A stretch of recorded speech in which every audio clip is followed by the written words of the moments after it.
Hi, welcome back to another episode of the Lookout Podcast. I am currently at the Flathead Hotshot base, I guess, right? You call it? Yeah, Flathead Hotshot's Fire Cache. Fire Cache with the Borg, Shawn Borgen. Shawn Borgen. Yeah. Oh, thank you so much for joining me, man, and taking time out of your day because I know your day's over. But yeah, happy to do it, man. Oh, appreciate I'm you. honored. Oh, man, honored to have you. Yeah. And really looking forward to this. And I just got done telling Borg about, like I've known about him and the Flathead Hotshots for a long time, and especially when I was starting to get my feet underneath me and want to do Type 1 stuff. And Flathead was one that stood out to me, and not just lip service because I'm sitting in front of Legend himself, but just because of the reputation. Yeah, man. I mean, the Gaggle has reached along. The Gaggle, yeah. Those rumors are true. Yeah. Avoid walking in lines as much as we can. Yeah. But there's a reason, Yeah, I was gonna say there's a method to all your madness, and that's what I really like about it. Yeah.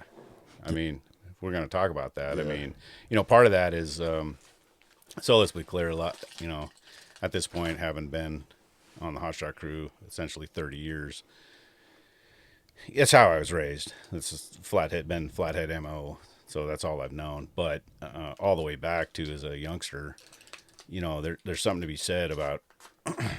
Ultimately, we're trying to build a solid foundation for a firefighter to be a solid woodsman.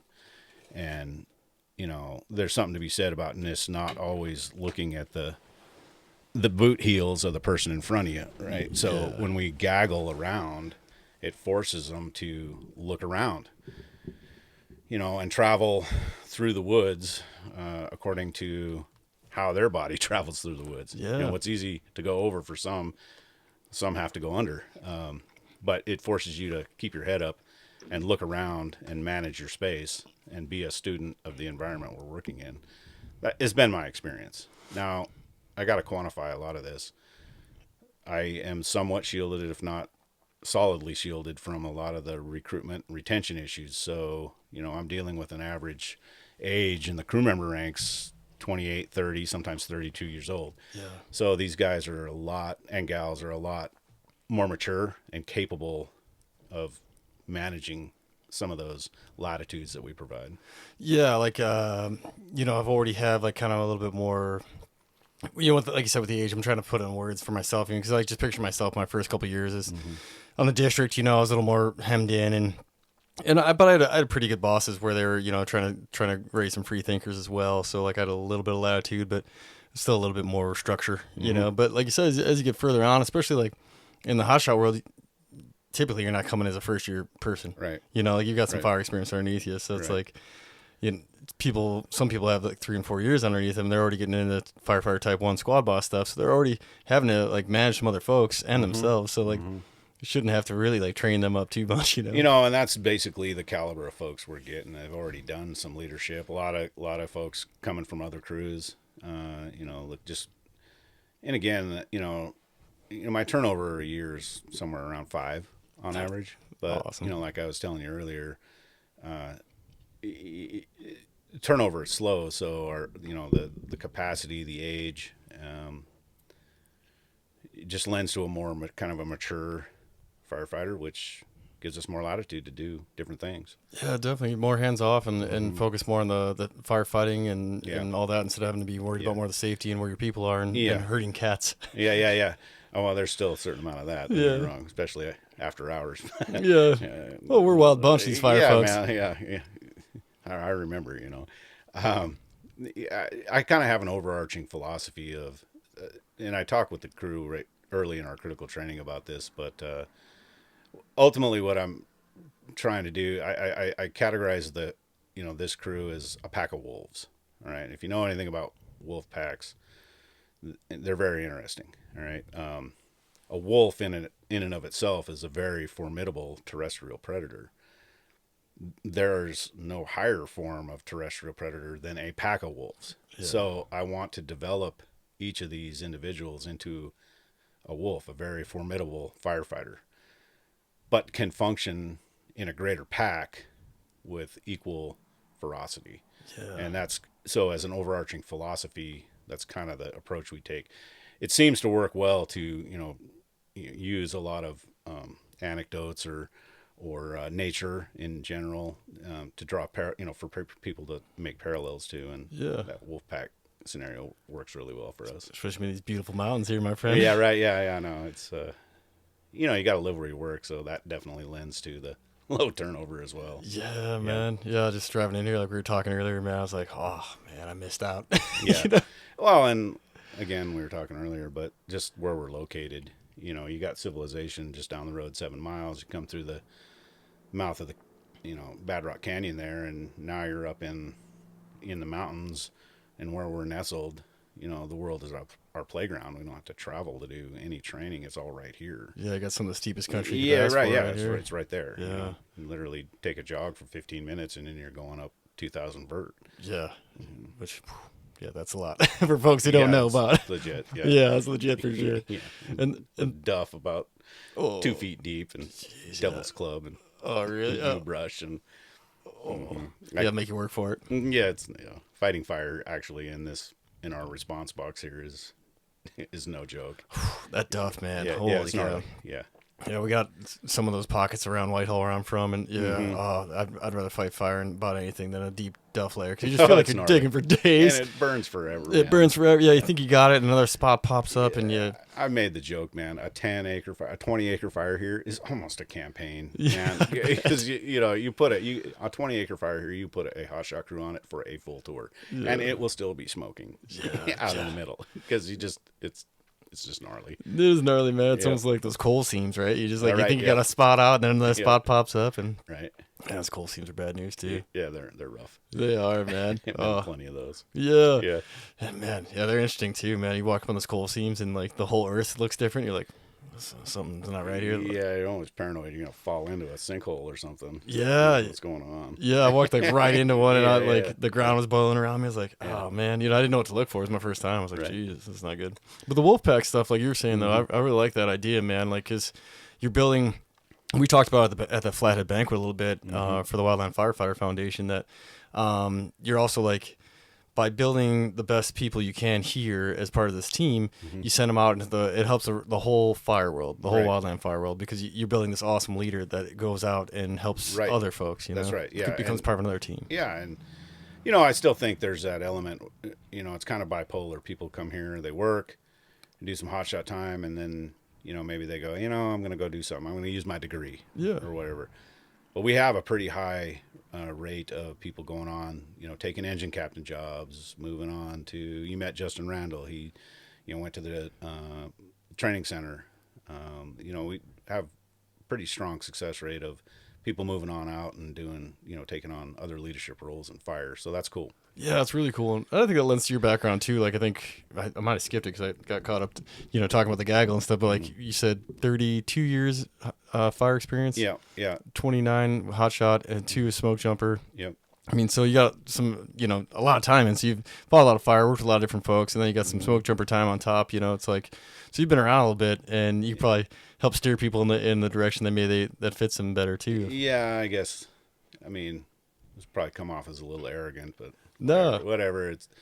It's just a fact. I kind of a while back stopped categorizing my experience in years, because years doesn't really tell the tale. No, it doesn't. It's days committed, and like last summer I cracked 3,300. I think it's 3,356 days assigned in my life. So I mean, just wrap your mind around that. That's such a big number. I can't, because I'm thinking I got 3,300 plus shifts doing, all kinds of stuff. Yeah. But that's all a lot of operational capacity. Yeah. All over the nation. All over. Yeah. Every geographic region. Yeah. Coast to coast, border to border. That's huge, man. That was the goal for me. And Canada. Yeah. Oh, that was a goal for me. And you made it up in Alaska too then, huh? You've been to Alaska many times. I would say we probably make it to Alaska about once every 3 years. If Alaska's popping, stronger likelihood than lesser we're going there. Yeah. That's some good living up in Alaska. I was only there once, but man, it was awesome. I don't know. I wouldn't know. We're always out in a sea of sticks. They say it's pretty.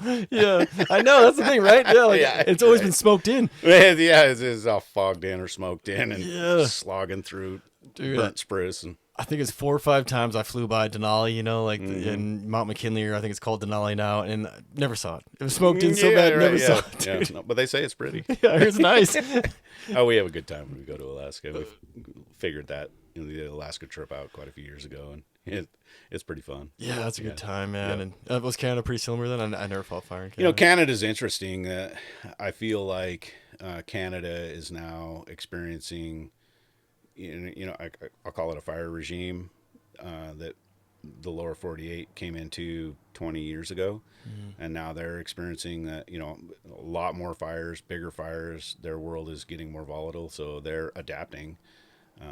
And the way they fight fire, there's a lot of similarities. And frankly, there's, some things we could learn about or take, that learn from there, especially like when it comes to their equipment. They're pretty dialed. But then, there's things they're learning from us too, especially like with the application of fire and, burning out and whatnot. Yes, and then, and just how to manage lots and lots of big fires.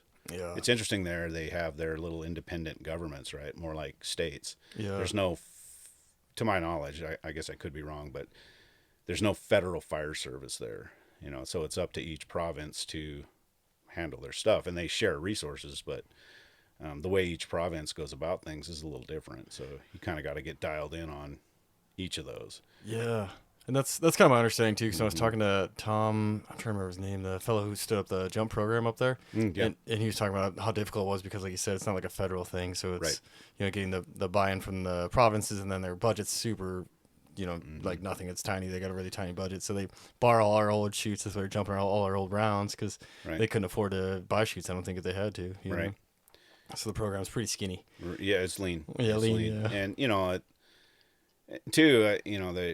we're pretty aggressive in the lower 48 because we have to be. Yeah. The way things move now, you have to a lot of times take very aggressive tactics if you want to be on the offense. With a small window of time. That's a kind of a part of was my experience being up there in the last few years. That's part of the adaptation I feel like the Canadians are making, is that,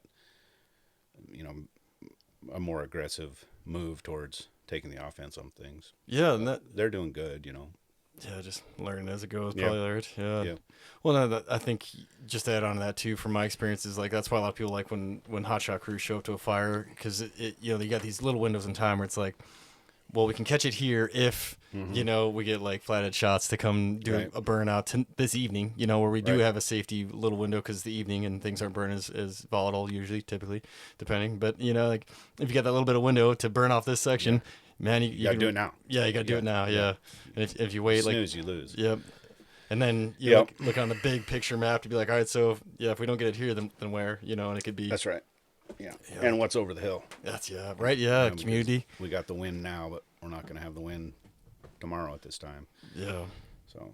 And I think it's important too. Like hopefully, this message gets out to a few folks that aren't fire folks to kind of understand like a little bit more of the importance of a shot crew. Like and that's the message I'm trying to kind of send too, is like all the pieces of the puzzle, right? Like people, hear about like smoke jumpers and, they know they fight fire, but they don't really kind of know exactly why or where, or where they fit in. And same with like the hot shots. And it seems like when you think of wildland firefighter, it's either people think you're a smoke jumper or people think you're a hot shot. Yeah, right. The people don't really know all the in between with like the engines and heliattack. Yeah, it's a team, man. Everybody's got their spot in the situation. And, it's definitely something that gets overlooked. When the fires start hitting Fox News, I mean, that's when the hot shots are going to take front and center. Yeah. The reality is there's a hell of a lot of fires that don't hit Fox News. Totally. And that's because of everyone else. Yeah, right? Yeah, man. Yeah, the team and, effort. The repellers, the jumpers, what those guys exist for is that tactical precision insertion. Yeah. Catch them small. And knock it out small. Yeah. And we're very successful at that. Some would say too successful. Yeah, totally. Right? Yeah. Or we wouldn't maybe be having as many large fires as we have now. Yeah. Which is a whole other conversation. It is, man. Yeah, that's Pandora's box. I didn't know if you could dive into it. I was like, man, we can go, man. Yeah. Be here all night. Yeah, I mean, that's, I try to stay focused on what we exist for and stay true to the mission, right? Yeah. It's interesting. I mean, hot shots exist. We're one of the only assets that exist solely to do one thing. And that is go on incidents. Yeah. I mean, it's not that we don't do project work or any of this other stuff, but the reason we exist is to go on incidents. 100%. Period. Yep. And with almost all the other firefighting assets, they go on fires, but there might be some competing values there with, other things that might need to get done. And Yeah, structure protection with incident engines and management everything else. teams, contract pilots on fixed contracts, and hotshots. The reason we exist is to go fight fires. Yeah, That's why we exist. totally, man. Saving communities. Yes. Yes. And burn experts, like you were saying. Like that's the thing. Well, that circles back to sort of where I'm at. Now, this is me personally, okay? Yep. But where I'm at with crew culture, which is if we exist solely for that, then we need to be the most advanced force multiplier, period. Because in an era where there's so many fires going on with such a high consistency, if that's what we're going to do, then we need to be very good at it and bring to bear our talent with whatever the need might be. Yeah. There's times for sure when we show up as a hotshot crew and we need a linear crew action to build line from point A to point B. Okay, we can do that. Yeah. But then you get into August or September and resources are stretched thin, and what an incident management team or a host unit might need is some heavy equipment bosses, because we got a bunch of tools that we can't put to work because we don't have leadership for them. Or we need some task force leaders. Or maybe we just need, a half a dozen thugs to go hang out on, over on this division to sort of provide that mentor, leader sort of, come on guys, let's get some things done kind of a trip. Yeah. And so being able to foster that capacity within the crew that makes that okay, that enables our crew members to be able to think, make decisions, and empower them to take that on, it pays huge dividends. Yeah. Because there's a lot of, we're using a lot of contract assets, and they're good, hard workers. It just might not have quite the breadth of experience. Yeah. So what I see a lot of times is there'll be the capacity there, but just not maybe necessarily the experience to how to do things. And so when we're able to spread out, we can get A to B done if we just stick together as a crew. Yeah. But if we spread out and kind of be that force multiplier where I've got some guys over here doing this and these folks over here doing this and task force leaders doing this, and maybe I'm doing division or, whatever the case may be, now we can take all of these tools and talent and we can go instead of from A to B, we can go from A to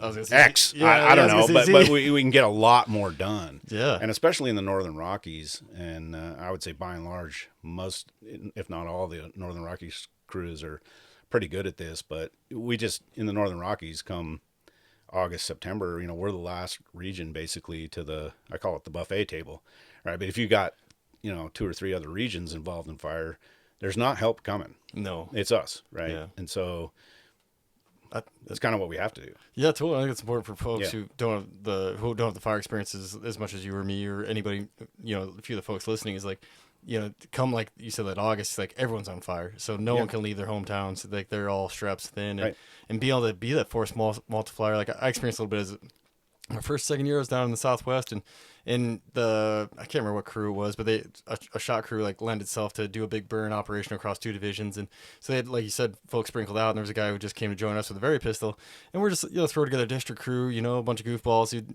haven't done a whole lot of this before, Mm-hmm. so it was even like a confidence builder. Had the shot come up and be like, I think he was a squad boss maybe. Yeah. He could have been a lead, but like he he's got it. He's got it. He knew what he knew he was exactly. doing. Lined us out, man. We went and ran some strips. He had the very pistol, and that's what I'm talking about. We buttoned her up, and it was great. And it would not have happened if we didn't have him. Like we may have got part of it done, but we wouldn't have got it all the way buttoned in. Right. And I think that that's going on all over the place. Yeah. And it's not just here. No. Yeah. Yeah, it's important to build that, like you were saying earlier, and I'm glad you kind of brought it back to that, because I was going to say too, like the boots in front of you thing we talked about before, where it's so hypnotic. If people have never walked in the line before, just or maybe just pay attention when you're walking the line, even if it's like a tour, like eventually you just start looking at whatever's in like right in front of you, like the heels of the person in front of you. Yeah, you tune your brain out. You're just thinking about whatever. Just start following. Yeah, getting them. Right. Yeah, it's not good for anybody because then you're not looking at any hazards. You're not really taking in the territory, the weather, any of the stuff All that's that. gonna Or come looking get up. you. You Yeah, know, what am I walking under? yeah, widowmakers, all the Yeah. all the stuff trying to kill you. Yeah. Or simple things like just navigating on your own back to the trucks. Yeah. I mean, there's a lot of value there.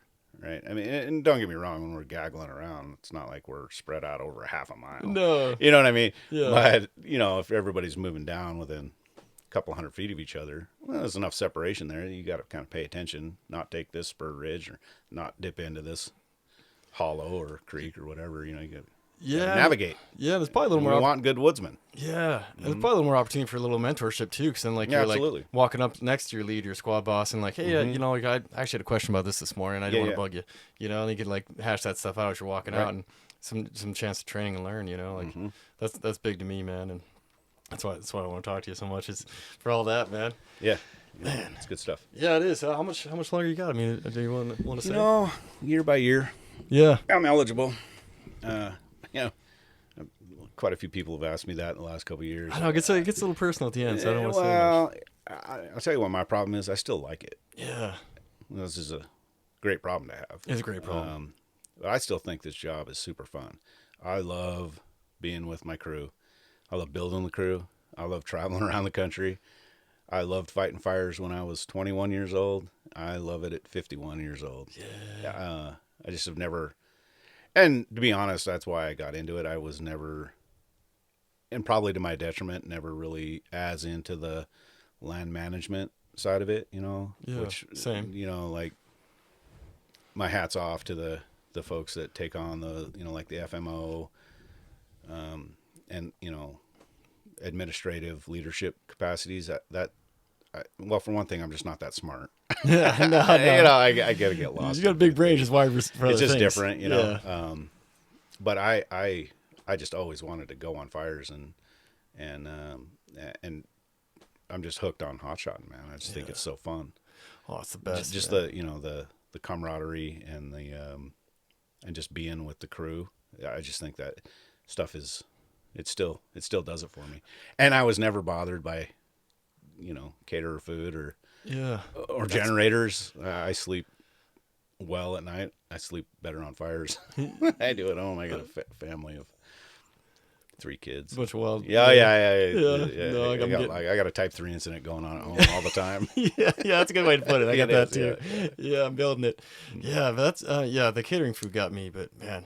Like we were talking like the family, and you were saying the alumni who like pop in from time to time, especially around this time of year. There's a lot of so this crew was formed in '66, so we're pushing in on 60 years old here coming up. Been a while, and there's a lot of alumni around these parts still, and they pop in pretty frequently. I mean, just this spring alone, I've had 3 or 4, you know, guys swinging in from the crews from the, you know, the 80s. I mean, we got guys swing in pretty routinely from the late 60s crews, and they just want to say hi and walk into the cache and smell it because it smells the same now as it did 50 or 40 years ago, you know. So cool, man. And like whenever those guys come through the door or they knock, I don't care what we're doing, we're shutting down what we're doing, and they have our undivided attention, and they have great stories.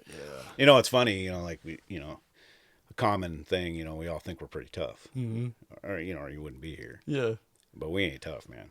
No. Those guys were tough. So tough, man. Ridiculous. Yeah. Right? You know, and it's humbling, you know, when they come through to listen to the things they're saying, and you're like, oh, you guys are animals. Dude. You guys are animals. Animals, man. Animals. And like living on nothing, the sea rats and whatever else.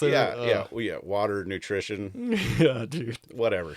No sleep. Just go to work. Yeah, right. Yeah. No R&R. No. No work to rest ratio. No. Nothing, dude. No. They're animals. Animals. Yeah. I love it when those guys come through the door. Yeah. Yeah. It's such a treat. And then, like, we were mentioning, like, I think right before we start getting recording, like, you know, the importance of having you on to me and to you, it sounded like, was to share your, you know, some of your wisdom and time and also, like, what we're talking about just right now. Like, that's the intangible kind of thing of that, like, family. Like, it's, fire is a big family, and everyone says it, but, like, on a big note, it is. You go to a big incident, you worked with, especially been around so long, you probably know almost everybody on that fire, you know? Like, many. Yeah, like especially the overhead pieces. And which is actually a really nice luxury, a latitude. You know, once you've been around a while and you've operated with a lot of different people and now they're in it, command roles on incident management teams, and you have that trust both ways. Yeah. You can just get a lot of things done a lot faster when you have that trust. Yeah. Both ways. Both ways. Yeah. Really circumvent a lot of the, I don't know, I'll sum it up with politics, but it's human factors kind of stuff. Totally. And it's all the things. It's trust, it's respect. That mutually goes both ways, but that's really helpful. I feel like probably 10 years ago, I hit that point where I was like, oh wow, I don't, this is going easy. This is great. Yeah. Yeah. And it's because you come up fighting fire alongside these people, and then they move into those roles, and you have experiences with them, and all that stuff is built and earned, and yeah. and then later in your life you get to capitalize on those moments and those opportunities. It's great. Oh, it's so great, man. I unfortunately, I was kind of starting to get that as I left the jump world. Like one of my mentors coming up is Joe Sampson, who's now the FMO. Yeah, I love Joe, man. Oh, he's the man. He's great. Yeah, he's one of those he's had my back more than once. I appreciate Joe. Yeah, he's such a good guy. To be honest with you, all of our Northern Rockies teams, I mean, I have a pretty strong working relationship, if not, friendship with a lot of those guys and gals. Yeah. And it doesn't matter what section, finance, I mean, yeah, you work with them all. Once you've been around, you work with them all, and things just go so much easier when it's a positive work environment. And it's just, it comes back to trust and respect. Yeah. Well, and you bring that, like you said, the respect and the energy you bring when you meet somebody, like, especially some finance man can be getting hammered on by everybody, sure. So you go in and like, you almost can't win. Yeah. It's like, man, it's not them, No, they got a hard job to do. Yeah, they're doing their job. But you get way further with sugar than vinegar. Yeah, 100%. I learned that early on, man. Like I worked for a silver tongued devil, and he was always so sweet on the finance folks. And yeah, right. I think he was kind of crushing on one of the gals, so like it helped. I've had more than one crush on a finance gal. Yeah, man. There's a couple good looking ones out there. They're just sweet. They are so nice, man. Yeah.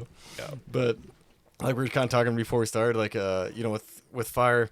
Like, this as long as we've ever actually talked, because I talked to you at the banquet for just a brief second when we were setting things up. And but I'd heard a lot about you, and I called you, I think it was in 2010 or 11 or somewhere around there when I was just brief, and trying to get on the crew, and similar to that fellow that I talked to earlier. Yeah, no, it didn't work. It's all right, man. It wasn't meant to be. Don't have any slots. Yeah, which is such a testament to how awesome the crew is here, man. Like it. Yeah.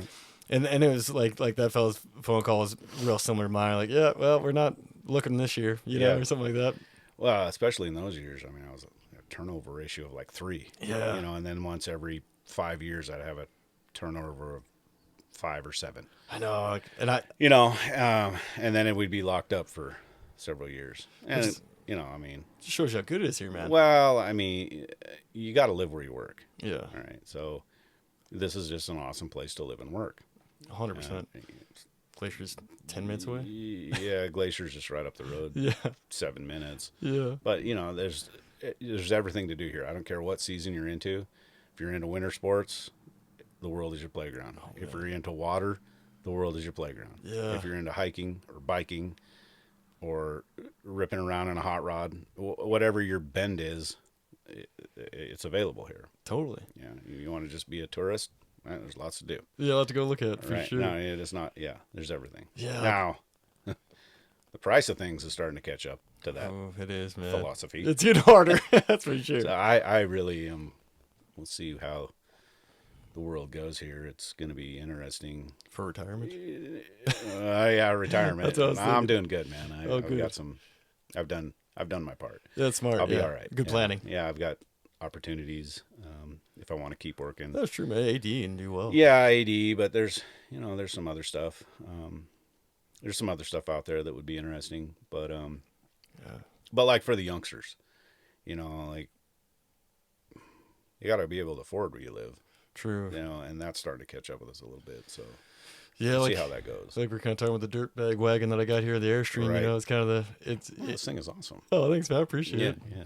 Yeah, my great grandpa bought a brand new in '65 in Missoula. Oh, it's a hand-me-down. It had me down. Oh, cool. Yeah, I think I'm the fourth generation. The Airstream, though. It'll last forever. Oh, yeah, for sure. I mean, it was Mouse Hotel. Silver torpedo, man. Yeah, it's cool, man. I get it buffed up nice, and it looks pretty good, kind of eye-catching. Yeah. But it's getting tough for like those seasonals, man, to be able to kind of bounce around. It's a thing, man. It's a thing. We're lucky here. We have some government housing, but limited. I got 3 or 4 slots in a given year, and we got to compete for those, depending on what the other units that are based out of Hunger Horse here have going on.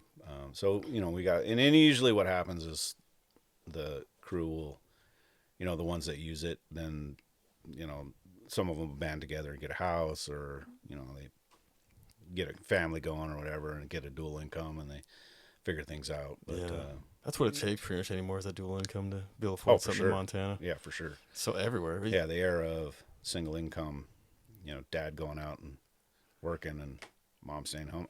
No, not if you want a snowmobile or anything else, right? Pay like for 2 insurance cars for your kids to go drive a car. Or you can get a car for your kids. Yeah, for sure. Yeah, absolutely, man. And that's like this place here is kind of reminding me of like how it used to be, and you used to be able to on a GS4 or 5 and pay rent to some nice old family in town, and rent the garage or whatever space they had, and oh man, now they can get a ton of money for that apartment above their garage. Yeah, when you're talking $1,500 for a room. Yeah, come on. In the middle of nowhere. Still GS4s. Yeah, right. That's my entire paycheck if I don't go on a fire. Yeah, for a room in the middle of nowhere. Like we were running in like down in like Darby and stuff too, and Hamilton, Whitehall. It's like, geez. Yeah, like I got a little bit of property, so I was talking to some of the folks, and they're like, yeah, I'd rather pay you $1,500 a month, and at least, and they'd have a little bit of yard versus shared apartment building where they don't have a yard and can't have a dog or anything. I'm like, yeah, I have to get myself a little slumlord operation going on. Right. But it'd be good because it'd be people I know, and that kind of loops back to what I was talking about with like having the longest conversation right now with you, which I really appreciate. Honored. I'm honored. Yeah, so honored to I'm honored. you on, man. Yeah. And really Anytime. Really look forward to this one. And we'll have to do it again for sure. But the your reputation preceded you, and we were talking about that before the podcast, where that's pretty common in fire. It's not like, to me, it's not uncommon. Like I'd hear a lot about somebody, and typically someone who was in a little bit higher rank, so I just hadn't happened to bump into him yet in my given rank and fire, just because those conversations, like you said, like if you show up on a fire, you got stuff to do, soup stuff, division, whatever it ends up happening, and I'm more boots in the ground stuff, and if I happen to like brush by, I say hi and not bug you either though, because I know you got stuff to do. Yeah, what's up? Yeah, exactly. What's up? Yeah, that's Borg. And then okay, on the way, but I heard a lot about you, and like Joe Sampson is kind of one of those people too, and you meet him and you're like, yeah. You're like, it's never. Yeah, I get it. Yeah, exactly. I get it. I know why everyone thinks this person's awesome, because they're awesome. Yeah. It's usually better than even someone said. You're like, yeah, this is cool. And I definitely got that from you. Thank you. Yeah, no lip service. Just saying. No, like, I appreciate that's that. Yeah, man. And the way you run the crew here too, man, like the family stuff that we were kind of getting at with the alumni coming back, and then have that open door, because I think how many people are going to come back to their damn office afterwards? How much what? How many people are coming back to their office? Like if you're like in the private sector, not too many people are going to, and anything, like my dad was a carpenter, he's not going to go back to like, go back to the work site. Yeah. Hey, what's going on? Hey, what's going on, guys? Let me see your bedroom. Yeah, exactly, man. Like, hey, what are you guys working on here? Building some walls? Right. Yeah. No, don't do that. I built that. yeah, exactly. Like, that doesn't happen, man. And to still have that like fire, like you mentioned earlier, and still like passion to be part of the team and going, and they get, because that's what it is an awesome team, It is. Yeah. I'm addicted to it.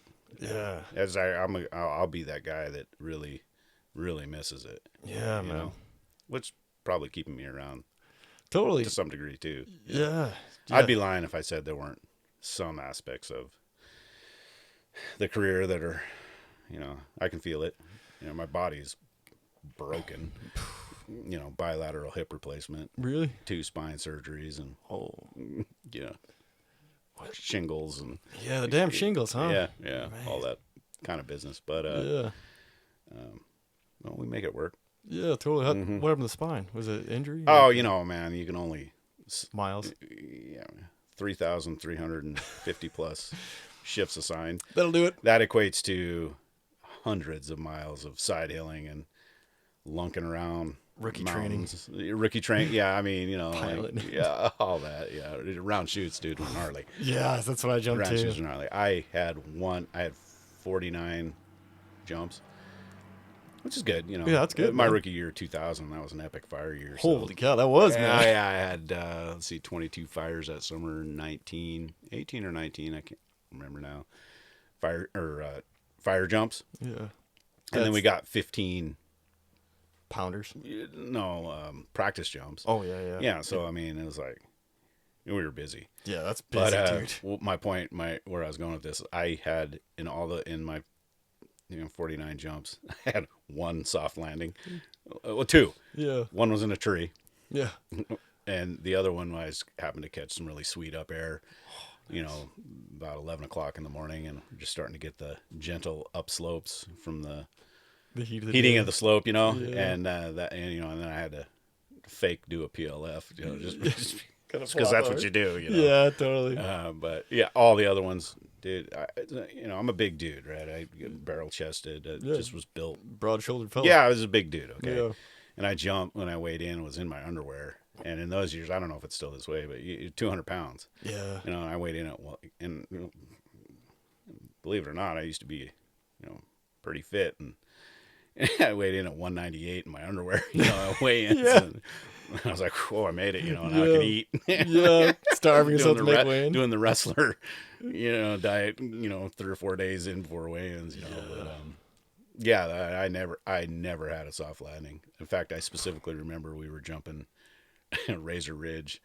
I don't know if they still jump up there. There's a bunch of houses up there now, but they called it Razor Ridge, and I came in and I jacked up my approach, and I landed into the hill with the wind, and it wasn't a stiff breeze, but dude, I hit so hard, I swear I heard my ankle bones in my ears. No. And I piled into the hill, and the first thing I said was, "I'm okay." Yep. I didn't really know if I was okay, but that's just what came out, But I stood up and I looked down, and I hit so hard that the handle on my reserve chute, like detached itself.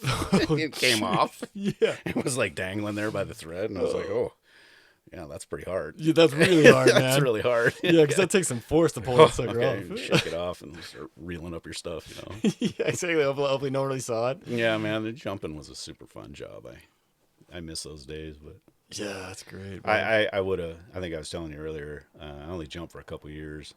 I had intentions on maybe jumping a little bit longer, but the foreman job opened up here, and back in those years, jobs were hard to get. My route was here, and I thought, well, man, you better apply because it'll be a while before the opportunity. And I had sort of as a career goal wanted to take leadership in a hotshot crew, and so the opportunity arose, and they hired me. So awesome, so man. I left a little before I wanted to, but man, that was a fun job. Yeah, that's great. Yeah, it's a good experience. I still have pretty good friendship with several of those guys that are, hell, now they're loft foremen and base managers. All the overhead, right? Yeah, which is another thing. We've had a pretty strong, this crew, history of sending jumpers up. Yeah. There's a lot of flatheaders out there that are jumpers or have been jumpers. Not as many in the later years here. It seems like interest in it's dwindling off a little bit. Yeah. But we sent up 2 or 3 this year. So I think it's kind of universal. It feels like they're having a little harder time with recruitment. I remember last year, Mitch Kearns was seems. running. Yeah, I'm not super dialed into, what the jumpers got going on, but for me, I almost figured out that people realize wait a minute, I gotta work harder and I get paid the same. It's like what gonna happen. It might be part of it, I think too. Everything we're doing is really dangerous. Oh, totally. Right? Yeah. And then you add hucking yourself out of an airplane into the mountains. Yeah.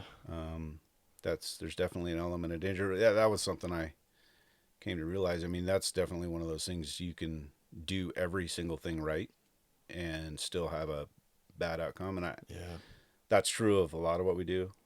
But that's definitely true there. 100%, man. So, especially because and you saw it too, is when you're jumping with folks who've been doing it for a long time and are experts in parachuting, and like you said, do everything right and still have a problem. I was talking at the bank with one of my rookie cousins, Jamie Thomaston, and He Jake Besmer, you know, is one of the training foremen. Yeah, he worked for me here. Oh, really? Yeah, what a great guy. Great guy. Man, and one of the best. Dude, he was an animal. Oh, I bet, man. He's like animal. a quiet animal. Yeah, you know that great guy. attitude. Yeah. Jake is an animal. Yeah, and such a nice guy, big heart, man. Mm-hmm. And you know, he piled in a couple years back, and I think it was his femur or his hip, I can't remember, but it was up at the rattlesnake, you know, and like me, it shook a lot of us, like, because we're like, dude, that dude's like the best. Like I'm barely making it to the ground, all right, and that dude's like the best I've ever seen, and he piled in, you know, so like that is just luck. Yeah. You know? It's all dangerous, man. It is all dangerous. But that makes That's part of the draw, that's what I was gonna say, yeah. It's part of the appeal. That's why we're here, yeah. Yeah, right. Well, I was here. I'm not really here anymore. You're still here. yeah. But well, you're smart. Yeah, I don't know about that. I just got too beat up. I couldn't keep going.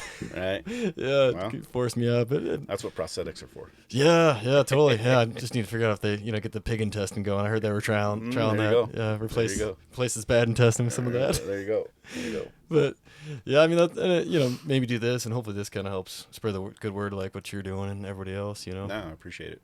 Yeah, I appreciate having you on. I was gonna bug you more, but also don't want to keep you too late, man, because I make it get back to the family and stuff. Nah, man.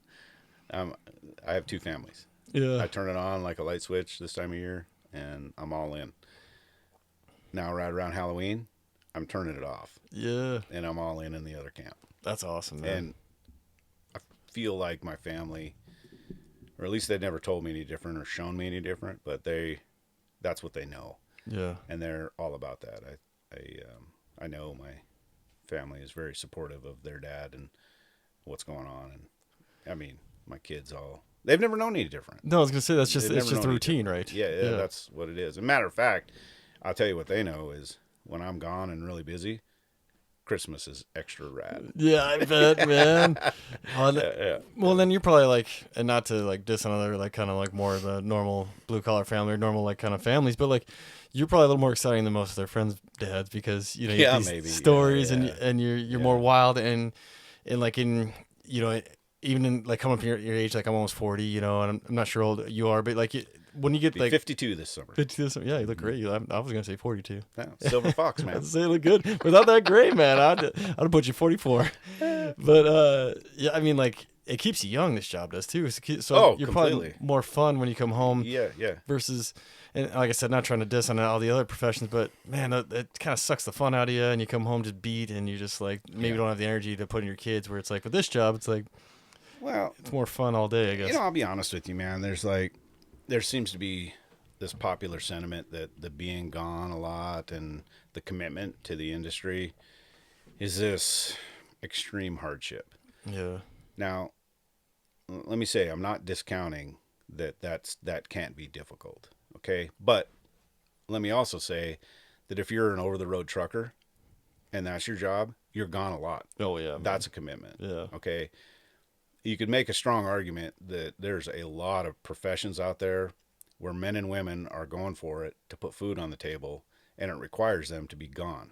Airlines. It's just that, like with us, my commitment gone is this block, but then it also affords me the latitude to have a significant block where I do not have to be gone. Yeah. And I can be present at home. So, I'm not marginalizing that it can't be difficult, but let's be real and let's put it into perspective. There's a lot of working class people that are going for it, and nobody's saying anything about them. No. Yeah, that's a good point, man. Yeah. Yeah, because I think an airline pilot's gone all the time, right? There's a good example. Yeah. What about an on-call physician? Yeah. Okay. I had no idea until recently that they are so busy. They're married to that job more than anybody. Absolutely. There's a lot of working class people that have to be committed and gone. And even when they're home, you could make a strong argument. Yes, they're home, but they might not be present. No. Because they're on call or they've got other things going on that they have to dedicate at least mental space to figuring out, even though they're at home. Yeah, especially like I can't remember the name of the doctor that delivers the babies. Obstetrician? Yeah. No, gynecologist. Yeah. See, I told you I wasn't very smart. Yeah, we're speaking different language, but It's got more than 2 syllables. I'm out. same with the I tap on this one. So folks listening, you'll be able to figure it out, look it up, I guess. But that doctor, like my kiddo's doctor, Obstetrician, I think. obstetrician, yeah, we'll go with that. I wish I should know this. I was like part of the medical field, part of my deal, but like, man, my doc is so damn busy because on call for deliveries, it still has a 9 to 5 in the office every day. It has to have the phone on all the time. Like I don't think she has like a backup, so it's like, it'd be so hard to focus on your family when you get all that going on. I think she does because you know girls are really good at like multitasking, but for a guy brain like my brain, oh dude, there's no way, man. The family would probably be slipping hard, or else like I'd be being really bad at delivering babies. you know, like it's so hard for me to balance both those things. Well, that's a decent segue to the whole aspect of our industry with regards to mental health. Oh yeah. Okay. Good point. You know, here's what I would say to that. First of all, know thyself. Okay. Because I think there's a fair amount of people, I'm not going to say a lot of people, but a percentage that have the desire to do things, you know, this romantic vision of wanting something that's maybe not in alignment with really who they are or their personal best interest and their capabilities. So when I say know thyself, it's like have that point recognition that, you know, if this is a responder industry, it's service, and you're gonna see and experience things that are gnarly. Yeah. Period. And not everybody's cut out for that. So again, know thyself, right? If that's not your thing, just because you want to do something doesn't mean you should do things, right? I'm an avid snowmobiler, right? Yeah. And modern snow machines, hell, they'll go over the top of a mountain. Doesn't mean you should. Yeah. Just because you can doesn't mean you should. Yeah. So that's a thing. And then two, if you're gonna do this, and then you have the capacity mentally and physically to do it, then you better take care of yourself. Totally. Right? Don't ignore things as things pop up. Yeah. Which is really easy to do. Okay, and you just you know, whether it's confiding in like-minded people in some kind of a social circle, or actually visiting a mental health provider, whatever it is, you better find ways, or finding a hobby, or having something dedicated that applies your mental bandwidth to getting focused on that, as opposed to maybe living in your own dark demons and holes. Yeah. Like those are all things that, you know, for people coming into this industry, those are things to pay attention to and do. Yeah. Because if you don't, that stuff, eventually it will come to haunt you. You got to take that. You got to pay attention to that. Yeah, absolutely. Yeah, cause like you said, it can build, especially because, you know, Hotshot's a great example to where 1,000 miles an hour, you know, like criticals, and fire season starts up right away. Right away. You know, like it used to be, it seemed like you used to have a little time to kind of ease into things, and now it's just like, boom, fire season's going, you're out to the wind, region 3, wherever you're at, region 5, and then bam, it's over, like you said, Halloween, bam, we'll see you next year. You know, shut it off. See you in the spring. Yeah. And, if you don't have some kind of plan, probably a plan would I think be the best, like Absolutely. Thailand or whatever you like, hobby, like you said, getting a snowmobiling. Winter hobby's the best. Like hockey's huge because there's a community in hockey, so you get like community to community. You have your summer community and fire folks, Right. Yep. Right. Winter community in hockey, that's what I do. Every person's seasons. Seasons, yeah. Football season, fire season, hunting season. Hunting season, yeah, hunting's huge. We all have our seasons. Oh yeah, man. Yeah, hunting's that's winter recreation sports season. Yeah.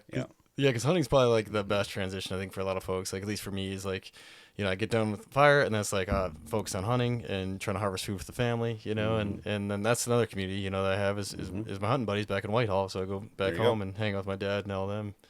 Yeah, that's important, man. That's an important message. That's something that I'm also been, you know, talking about a ton in this. I just interviewed a chiropractor out of Missoula and to talk about mental health and self-care. You know, like so many people in fire, like just like your backs and all the injuries you've had and the shingles and with the shingles and all that other, it's constant management. You know, it's not like something you can just ignore. And it's important for fire folks to hear that. It's like, it's not a soft thing, man. Like go and look for help. Like you were saying, it's like, no, it's just part of It's part of the game, Yeah, man. keeping the system going. Yeah. It all works together. Yeah. Yeah. You know, just because you can't see your brain doesn't mean it's not there. Yeah, or Right. or like has a little bit of a injury, you know, like it's not like it's bleeding or bruised, but like there's something's not quite clicking like it was, so something happened. So you know, seek some help to fix that, like you said. Yeah, like it's professional wiring. health. Wiring, Right, it's wiring. Right. That's a good way to put it. Yeah, And when the switch wears out or the plug wears out, you better fix it, or it's gonna get. arc in the wall and start a fire. That's what I was gonna say. You know, that's not good. No, man, and then more problems, and then it went from a little fire to something huge that's almost unmanageable, and it's gonna take some more time and maybe medication where maybe you could have put it out right away with some other help or other interventions. Right. Yeah, I made this. I like to use. I think I told the guys I did a podcast a while back on the Hotshot Wake Up. Oh yeah. But it's pancakes. I got this pancake analogy, right? And so, like we all have in life, right? Even when you show up to do a fire job, right? Yeah. You got this plate, right? You got this stack of pancakes. I don't know if you remember the IHOP commercial, but there was like unlimited pancakes. Oh yeah. Yeah, and you know, and they bring out this stack of pancakes like this high. Right? Yeah. Well, when you show up to the industry, you're already showing up with a plate of pancakes, right? Mom and dad got divorced, or you came from a rough childhood of some kind, or whatever it might be, some deaths in the family. You know, we all have these amounts of pancakes. So you're already bringing some, and each of those is a pancake, right? They're in here. Yeah. Right? It's a stack of pancakes. And just like the IHOP Unlimited pancakes, like pancakes are going to keep coming, man. The only way to stop that is you either stop the pancakes coming or you digest the ones that are there. Yeah. And every fire season is going to bring you some more pancakes. Yeah. You're going to see things, you're going to hear things, you're going to rag yourself out, right? So you either need to metabolize those pancakes and eat them so that you have a manageable stack of pancakes in front of you. Otherwise, IHOP's going to keep bringing them, man, and they're going to keep stacking up and stacking up and stacking up. Yeah. And at some point, that stack's going to get too high, man, and the pancakes are going to tip over. And now you got a big mess. You got syrup and butter and goo all over the place. It's going to be a mess. Yeah. Right? So you got to metabolize your pancakes or shut them off. Yeah. Yeah, I like that analogy, man, because you know you can picture it, right? Because like absolutely, everybody does, especially in this industry too. Like in fire, I think we all have like maybe a little demon that kind of got us in here in the first place, you know, like something we're kind of running with or running from, you know, something that's got, or just we have a little bit of a wild side, you know. So yeah, that's what brought me in. Yeah, me for too. A while, I left when I graduated high school. I was farting around here, and I was maybe known to be a little bit of a handful when I was a youngster. Yeah. And I left here and I went to Texas. That's actually where I mean, I knew there was fire stuff going on here. I grew up with it. Where I grew up, the house I grew up in was right off the north end of the runway of Glacier National Park. And so I grew up retardant planes coming over the house all the time, large fires around, eating smoke, you know, during 2-a-days and high school football and all that. So same. Fires were no stranger to me, but I had to leave Flathead Valley because I was getting into a little bit of trouble, and went to Texas, had some family down there, but that's where I actually first started fighting fire, was down there. I got on, so I kind of thought, you know, I got down there and I was working in this furniture factory. I'm pretty good with my hands. I like working with woodworking. Yeah. And so I got this job in this furniture factory, and I got on with a volunteer fire department, and you know, I never went on one single structure fire. Really? No. It was a little town. And the couple of structure fire calls over a couple of years down there, I missed them. But I went on a bunch of brush fires, and it was a blast, right? Well, in the meantime, for a while there, too, I thought maybe I wanted to try my hand in law enforcement. Well, pretty quick, I realized I wasn't going to make a very good cop. Know thyself, right? Yeah, know thyself, right? Yeah, I wasn't going to make a very good cop. I don't know if I had quite a straight enough moral compass for that. But I really was getting off on fighting the brush fires, and that's actually what hooked me. But that was a great time. I bet. And again, a pivotal moment in my life where, you know thyself, like getting on fires brought out in parts in me that I didn't know I had. And that was great. Yeah, totally. And yeah, and I'm glad that kind of came back around because I meant to kind of tag on that a little bit. Because the older I get, the more that is rings true for me. Like, especially to know thyself is like, because I when I first got my Crohn's went bananas, I had to leave jumping, and then I actually went to structure fire. And I actually never got on a fire either because it was in Great Falls, and they just don't happen that much. Yeah, right. You know, I was there for a little over 3 months, and every other shift got one, I think, but me. Yeah, right. Yeah, and then right. structure fire ended up being a bad move. It just was, you know, I didn't know any better, so I went to structure fire, and it was actually way worse for my Crohn's. So my Crohn's went worse, and I lost a ton of weight, and so I went to school, and I was like, wow, originally I was going to try to be a physical therapist, so I'll go that route, you know, and then kind of same deal, man. I was going back to school, and I started doing my observation hours, and I was in a building, and you know, just working with a physical therapist who was working with a client and in a small room in a building inside with no windows, you know. And I was like, right, yeah. I was like, oh, yeah, this isn't for Like me. being in prison. Yeah, exactly. I'm like, I'm a team guy, you know. I'm social, and I'm like, yeah, this isn't what I thought it was going to be. Yeah. You know? Well, that's an interesting thing you just brought up, this whole social thing, right? Humans are meant to be social. Yeah. Right. That's, again, that circles back to like our mental health. Like, and I'm guilty of this too. Like, you finish a hard season, I don't know, any season for that matter, you kind of just want to slink off by yourself. Mm-hmm. And that's okay to some degree. Yeah. But, you know, foundational truths about socialized civilization is breaking bread and sharing drink. Yeah. Right. So getting back together with people is a thing, man. Totally. And we're never going to get away from that. That's part of the human trip. Yeah, man. So don't, you know, you can't just ignore it totally. You got to have that. Yeah, we get energy off each other. Like, absolutely. Just conversation, man. I'm like, absolutely. Like I can feel like. Yeah, don't get me wrong. I get it, man. Only you, at least hotshotting, you know, you spend that much sleeping and waking time with the same people. You need a break. Yeah. You need to get away from them, you know. But what I'm talking about is just the whole social aspect of the human trip, you know. Yeah, it's not good to hold up, man. No, it's not. And that is evident from experiences I've seen in people where they just want to hole up. Well, that can be a deep, dark hole.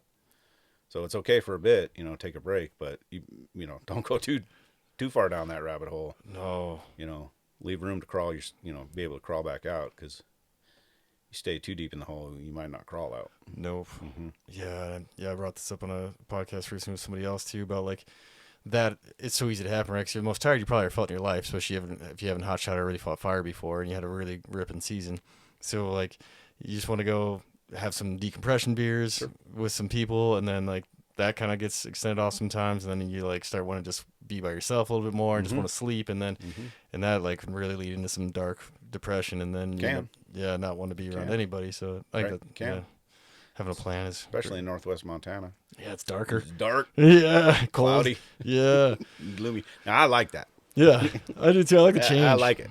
Yeah. I don't like the sun. Yeah. Oh, really? No. Man, it's like a gloomy day, kind of like this. This is great. Yeah, I like the change. I mean, I like the sun. I'm a bit of a sun I like guy. night operations. Yeah, I love them, man. Dude, there's nothing like that, man. I know. For folks especially who in the haven't desert. been. Yeah, I love night ops. Oh, man, the smells. I like night ops and anywhere, for that matter. I just think night operations are where it's at. You get a lot done at night. You get a ton. Yeah, it gets a little tricky when you're dealing with timber. Yeah, you gotta watch that.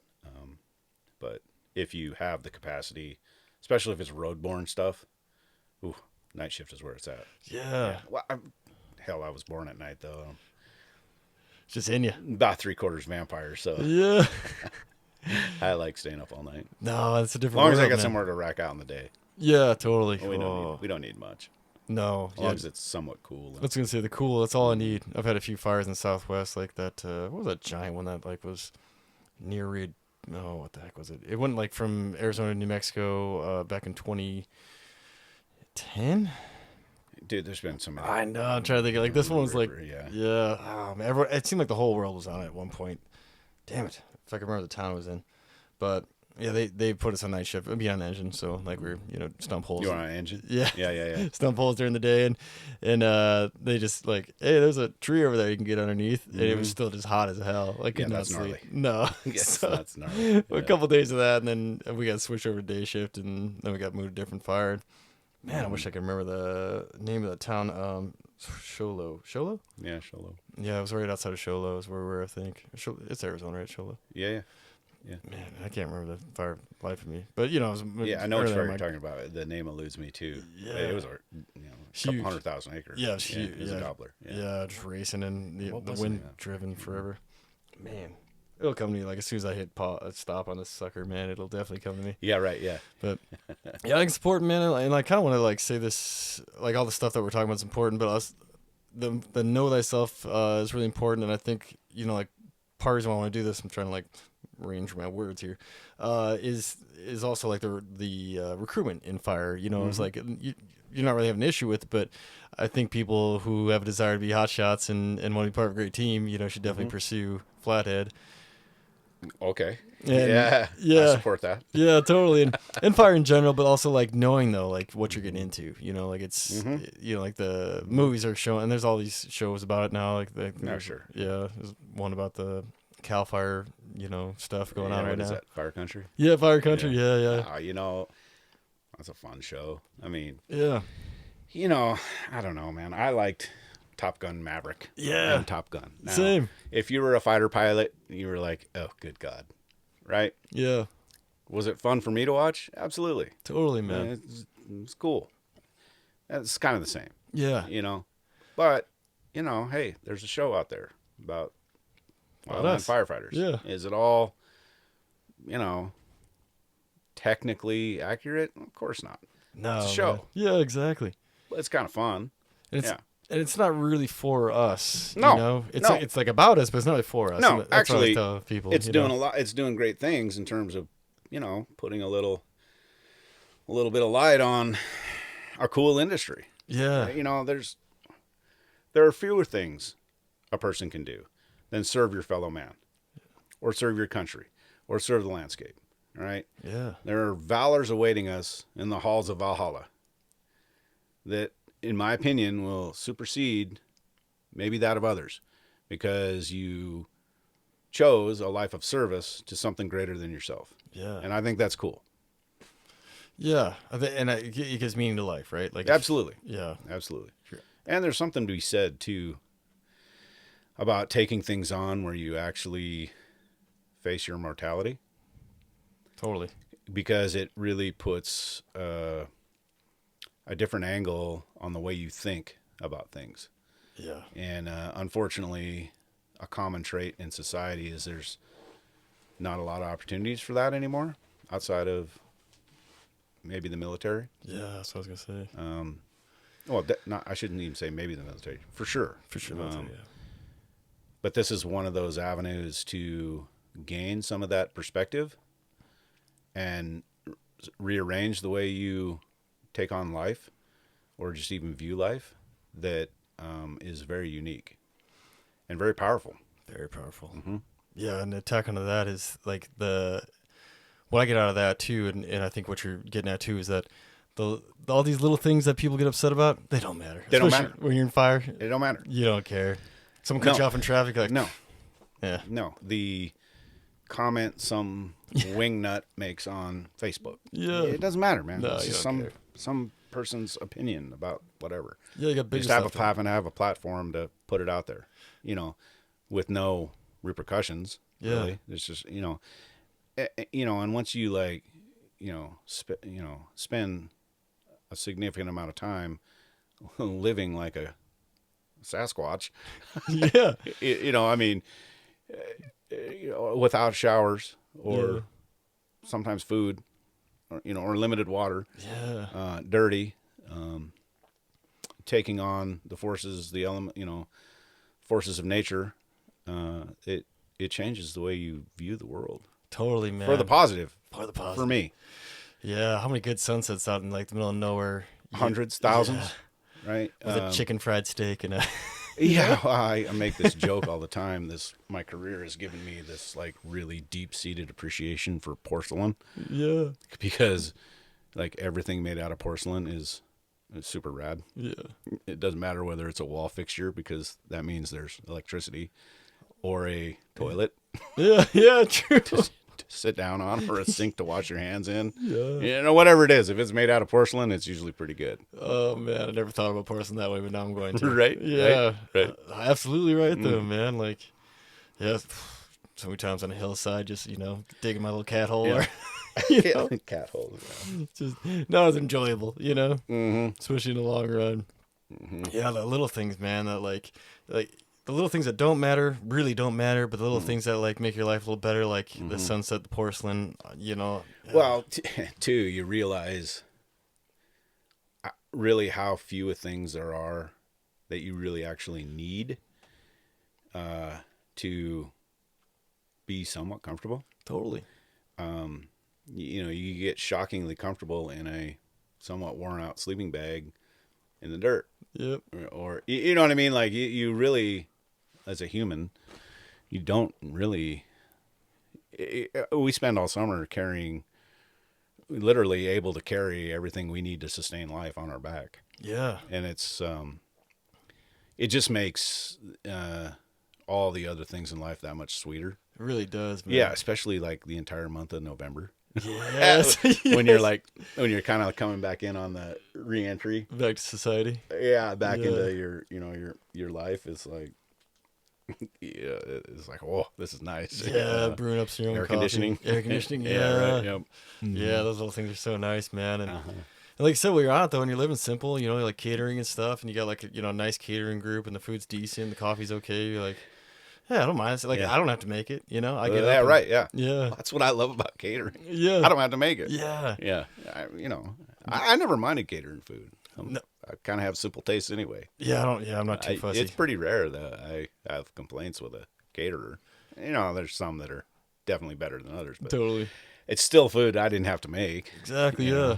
Until it started like attacking me, I had no problems. No, yeah. Crohn's is probably probably pretty rough. It is a little rough, especially towards the end there when things started getting worse. But good Lord bless me with a pretty healthy pretty digestive tract, so yeah. I can.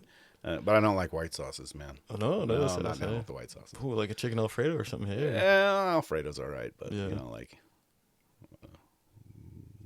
salad dressings of a white nature stuff, or like. Well, it's 'cause you kind mayonnaise. Mayonnaise. That's not my thing. That's probably a safety thing though, because I think mayonnaise, if it gets too hot, there's come that. back on I think as a youngster, I was burned a few too many times on white sauce based things. Say so many potato salads and stuff when we were kids, kind of stuff, right? Yeah, everything was like mayonnaise salad. And I'm with you. I can't do it. I don't. Meat and taters, man. Yeah, meat and taters. Yeah, and I could do like a crisp, like regular lettuce, like kind of salad kind of deal. But sure. Yeah. Oh shoot, man, we're over an hour in, my friend. Yeah, and I'm here for you, man. Well, I keep you, but I'm gonna save it for round 2 maybe. You got plenty to work with. Yeah, I got a ton. I know. I don't want to leave anything hanging though, because your wealth of knowledge, my friend. I know I'm just scratching the surface. Oh, there's a lot. There is. Be careful.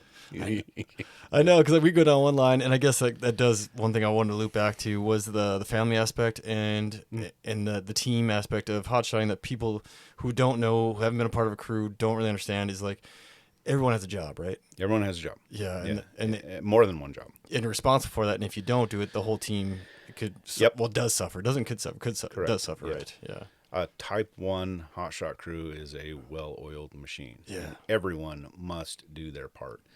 Does not matter whether it's putting down the chocks on the trucks for a reason or making sure things are, the waters are, the jugs are full and clean, to making sure that I do my part to make sure they get paid. Yeah. Everybody's got a pivotal, important role to play. Totally. Period. And I would ask you, hit me. What do this will be good. Yeah. Because this is important. What do hotshots do that's different from any other firefighter in the industry? Is it one thing or is there multiple? Because I can think of a ton of things. Well, just give me okay, but give me a couple of things or one thing. Yeah, that's different. Then a jumper or repeller assigned to an engine. All wildland firefighters. Some of the hotshots do different. Totally different. Like not even same. Right. Okay. Man. I'm gonna stop you there because you're scratching your head, right? Yeah. The answer is nothing. Ah, all right. The answer is nothing. right? Yeah. Because a lot of times people are like, oh, you burn out. That's what I was leaning towards. But did you burn out when you were a smoke jumper? Yeah. Yeah, right. Yeah. Or what about when you're on district crew? Totally. Did you burn out? Did you prescribe fire? Did you run a drip torch? Yeah. Yes. Okay. And then a lot of times people say, well, you engage the fire more aggressively. Well, were you aggressive as a smoke jumper? Yeah. Engaging the fire? Yeah. Yeah, absolutely. Yeah. Right. So the answer is nothing. The difference between hotshots and I would say everyone else is we execute the basics of fighting fire with a very high frequency. And anytime you execute the basics of anything with a very high frequency, you're going to get very, very good at it, and you're going to get very fast at it. Yeah. And that's what sets hotshots apart from everyone else. We execute the fundamentals and the basics of fire with a very high frequency, thereby making us very good, which segues to what you're saying. Everything we do, from putting down the chocks to the way we water up, is an execution of the fundamentals to keep us moving at a very efficient and fast operational tempo. Yeah. Period. Yep.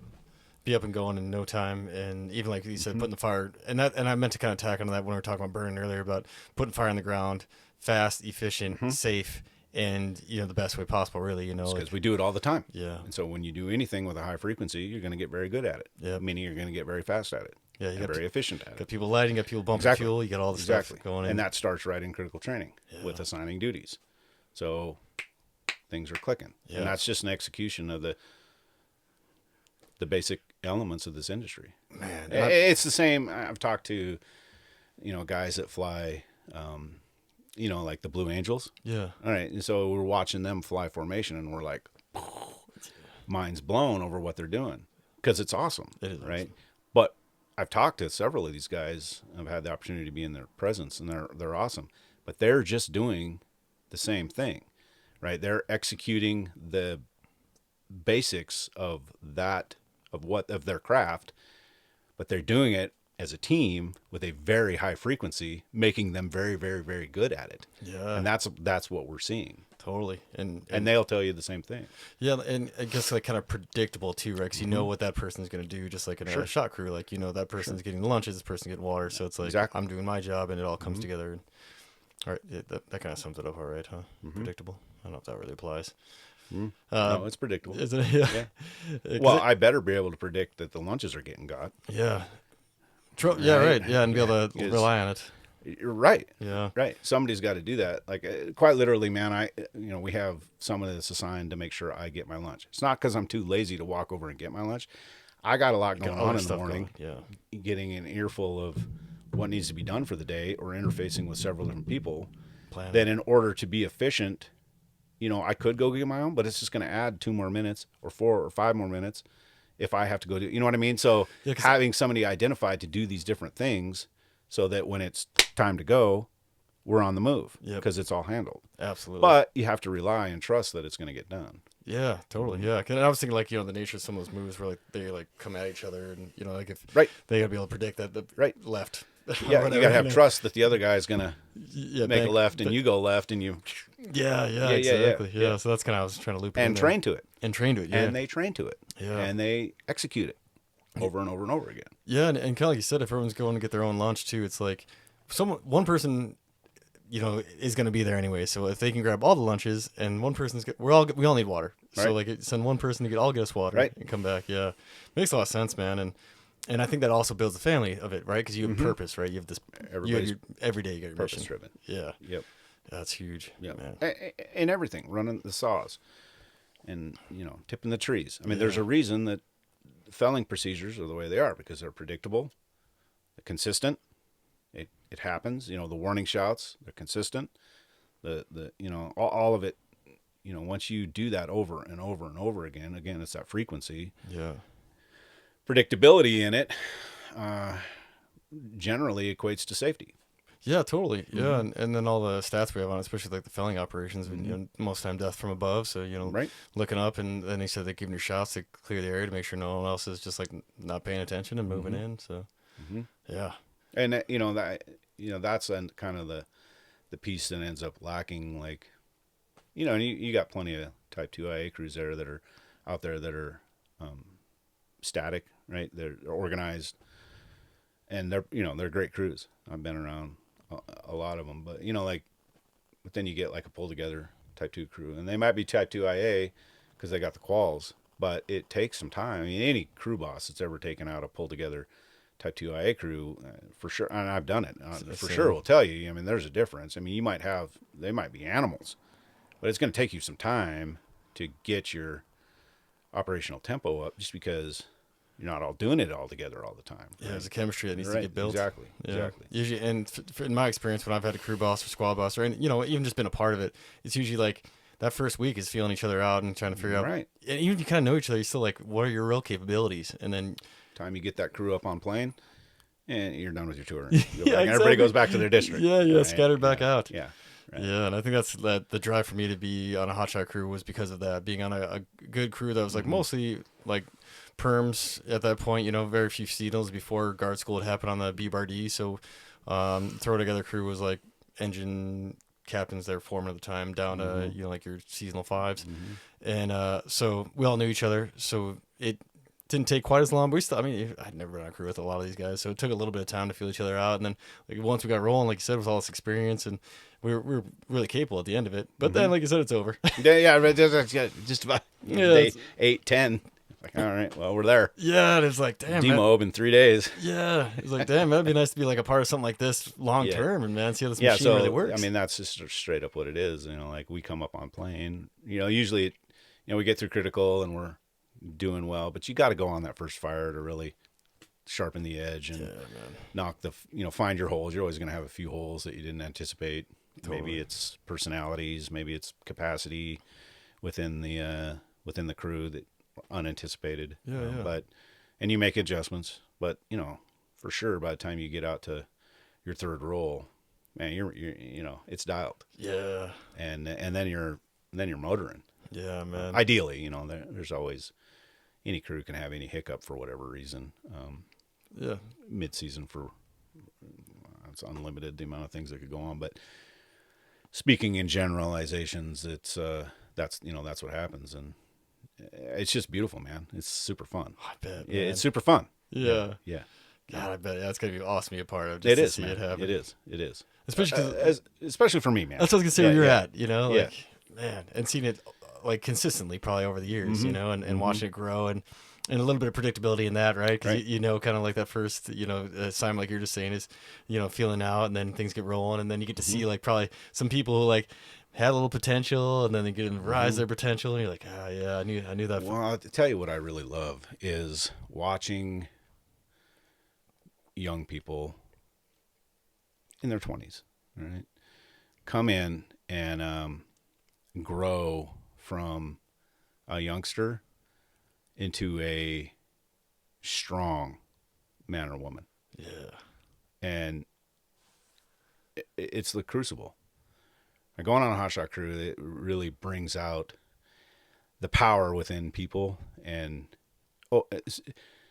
overwhelming majority, they come out after 3 or 4 years or 5 years, however long they put in, but they are a better human on the other side. Really, no matter how much time they put in, they're a better human on the other side than what they came in, and it's this cool transformation. And I've got to see that at this point hundreds of times, and I dig that, man. I dig being able to be a part of that.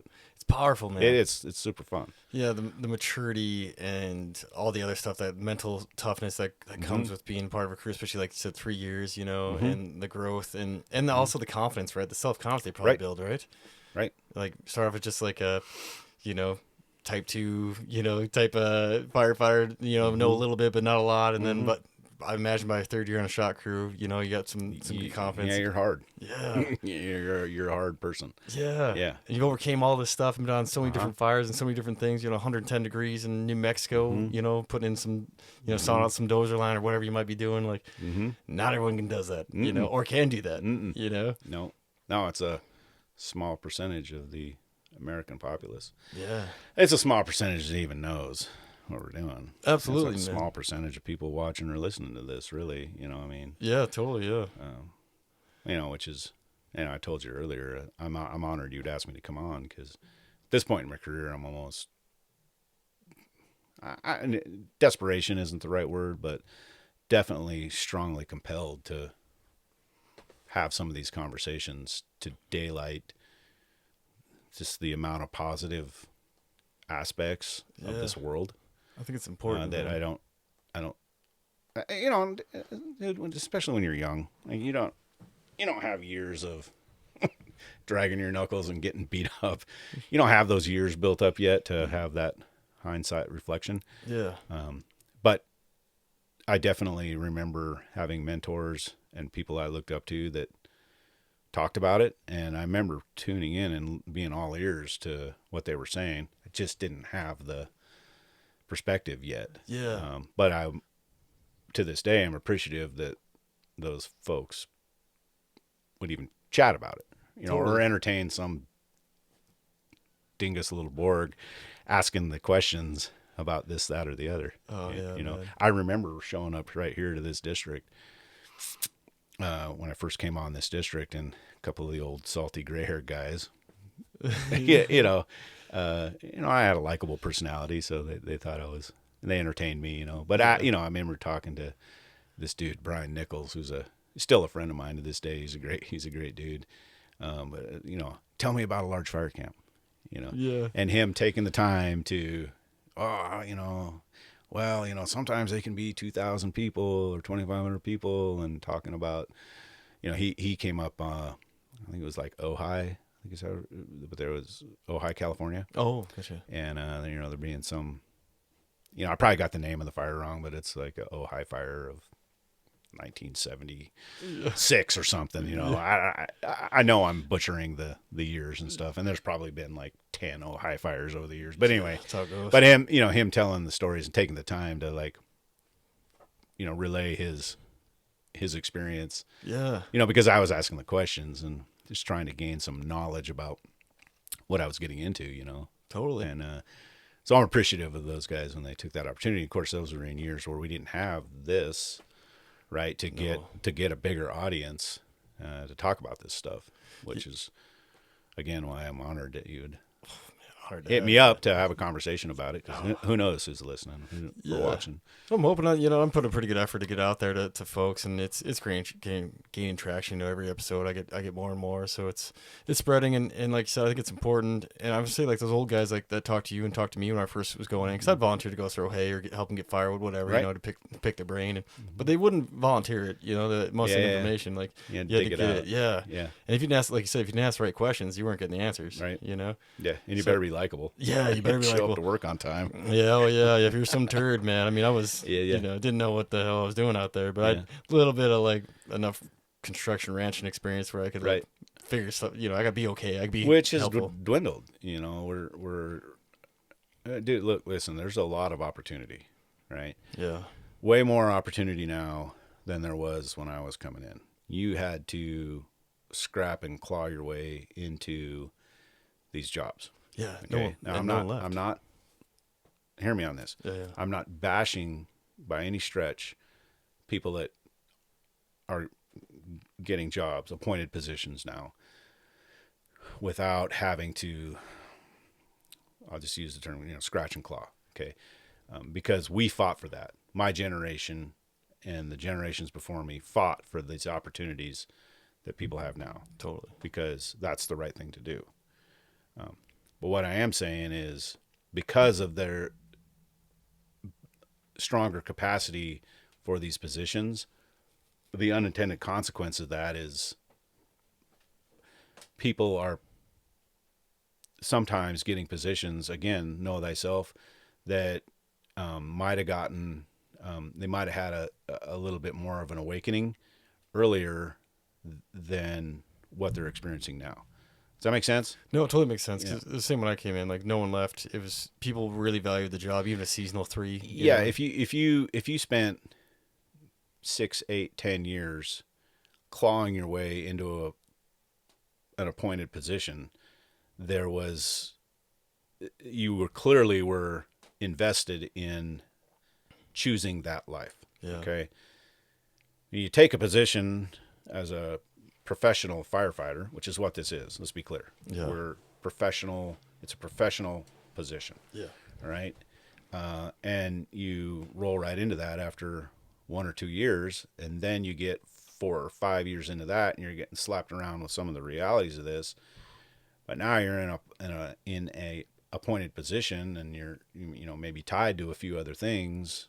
Maybe you're more dependent on those benefits and farther along in your life without maybe the capacity to adjust things. Now you're facing some hard choices, and I think that was kind of an advantage of those years when it was a little bit more difficult because the weeding out process was a little better. Yeah. And again, I'm not saying that we don't have a whole slew of outstanding employees now, and I wouldn't change the condition now, because really all we're doing is giving people benefits for the job they're already doing. Yeah. Right. Absolutely. But it really ultimately what I'm doing is tying it back to that know thyself, right? Don't, for younger people, like, it's a job. Ultimately, it's a job. It's a means to an end, right? And I have this, there's the Fire Borg, right? I mean, don't get me wrong, right? There's a big part of me that is, has an identity with this, right? Yeah. That's why you're here. That's why you called me out. That's why I came to get you. Yeah, right. Okay, so that's the thing. Okay. But it's still like a means to an end for me, right? Like there's other things that I love doing, right? It's it provides me money. It provides, a lifestyle I appreciate. And, so, you just be really careful with tying your whole identity to an industry, make sure you're somewhat diversified, with other things going on, because it is, ultimately it's a job. And so, don't be so tied to this thing that you chose that if you have this point recognition where, like, this isn't for me, but now all of a sudden I'm this appointed person. I never know she has a wildland firefighter. Yeah, like don't hesitate to pull the pin on it. Yeah, I guess is what I'm saying, because it's okay. Totally, it's okay. And you probably ran this before too, and I think it's runs through the smoke trooper community, even like where you think like you got so many years in and you became a smoke trooper, you wouldn't have it, but some people do. Like, well, if I'm not a smoke trooper, then what am I? Well, whatever you want to be. Yeah, you're not. You're always going to be a smoke jumper because you did it. Yeah, exactly. Yeah. I mean, that's not you. Yeah. Right. It's a job. That's what you do to make some money. That's not you. Yeah. Yeah. And that's the same in hotshotting too. It's like, be you. Be your own wolf. Yeah. Right. And it's just a part of you that makes you a part of you. Yeah. It makes you probably awesome. You know? And there's been a few times where I've come across people that were far too tied to the identity and the position and lost sight of themselves a little bit, and that can be dangerous. Yeah. Yeah. I think you lose sight of the team, and then you're really not, like, a lot of those people are non-producers too eventually, because they just want to be part of the team, and they, aren't really put into it. Yeah, it can be. Yeah, not always, but yeah. Well, shoot, Borg, I'll keep talking to you all night, man. Thank you so much. Yeah, you're welcome, man. Yeah, appreciate it. Anytime. Yeah. Appreciate everyone tuning in.